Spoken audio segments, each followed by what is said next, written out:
Hai sahabat YouTube semuanya.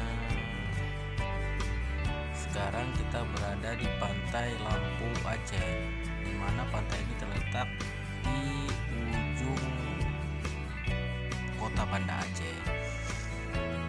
Kalau kita lihat kondisi nyaman, aman, damai, deretan ombak yang begitu indah. Aceh dikenal dengan daerah syariah Islam ini.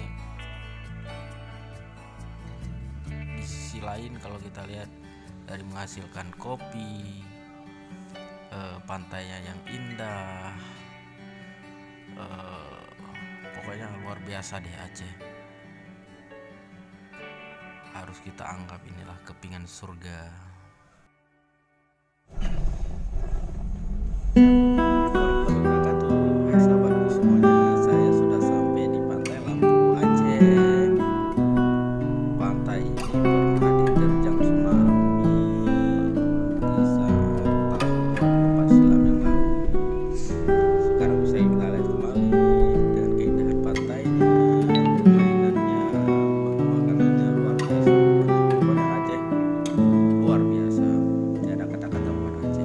Luar biasa di Aceh. Dari segi kopinya, pantainya, syariah Islamnya, pokoknya Aceh lengkap deh.